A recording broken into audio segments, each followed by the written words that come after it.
তৃণমূল বিধায়ক হুমায়ুন কবির তিনি শোকজের জবাব দিলেন। শোকজের জবাবে তিনি বললেন যে তিনি ক্ষমাপ্রার্থী এবং যে বক্তব্য তিনি পেশ করেছেন তাতে যদি কারোর আঘাত লেগে থাকে তাহলে তিনি যথেষ্ট পরিমাণে তিনি ক্ষমাপ্রার্থী তো বটেই, কিন্তু এই ধরনের বক্তব্য পুনরায় তিনি আর বলবেন না। ইতিমধ্যেই শৃঙ্খলা রক্ষা কমিটির বৈঠক হয়েছে, যেখানে ফিরহাদ হাকিম, শোভনদেব চট্টোপাধ্যায় যারা মেম্বার তারা ছিলেন। বিধানসভা কেন্দ্রিক যে শৃঙ্খলা রক্ষা কমিটি, কারণ মমতা বন্দ্যোপাধ্যায় 3টে শৃঙ্খলা রক্ষা কমিটি ইতিমধ্যে তৈরি করে দিয়েছেন, যার মধ্যে অন্যতম হচ্ছে বিধানসভা কেন্দ্রিক।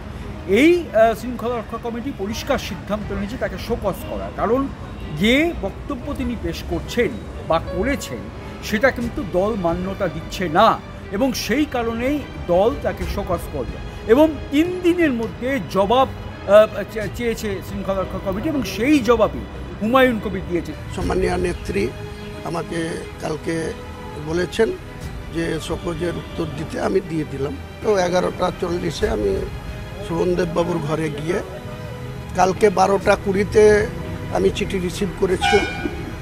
আজকে ঠিক 24 ঘন্টার আগেই, প্রায় 23 ঘন্টার মাথায় আমি আজকে শোকজের জবাব দিয়েছি।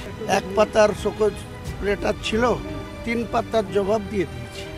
কি ঘটেছে, কেন আমাকে মুখ খুলতে হয়েছে, এর আগে সর্বোচ্চ নেতৃত্বের দৃষ্টিতে এনেও তার কোনো সঠিক মূল্যায়ন হয়নি বা বিচার পাওয়া যায়নি, সেসব উল্লেখ করে স্মরণ করিয়ে দিচ্ছে। তিনি পরিষ্কার বলেছেন যে আমার কোনো কথায় কেউ দুঃখ পেয়ে থাকলে তিনি ক্ষমাপ্রার্থী, কৌরানকর তিনি বলেছেন। তিনি চিঠিতে এটাও বলেছেন যে বিভিন্ন সময় বিভিন্ন ক্ষেত্রে বলার অবস্থা ছিল না, সেই কারণে হতাশা থেকে এই শব্দগুলো তিনি বলেছেন।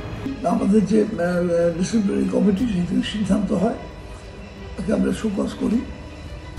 গতকালই আমার সঙ্গে বিধানসভা দেখা করে শোকজটা তো এখানে নিয়েছিল, দেখা করে এবং বলে গতকাল সকালে সই করে নিয়ে যায়, এবং আজকেই 3 দিনের মধ্যে নেবার কথা ছিল, আজকেই উত্তর দিয়ে দিয়েছে। সেই উত্তর আমি পেয়েছি এবং আমি আবার একটা ডিসিপ্লিনারি কমিটি মিটিং ডেকে সেটা সকলে পড়বে, পড়ার পর আমরা পরবর্তী সিদ্ধান্ত গ্রহণ করব।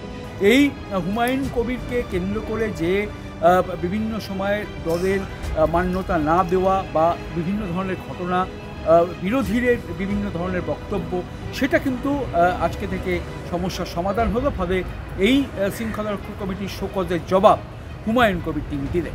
জয় চক্রবর্তী, বাংলা জাগো, বিধানসভা।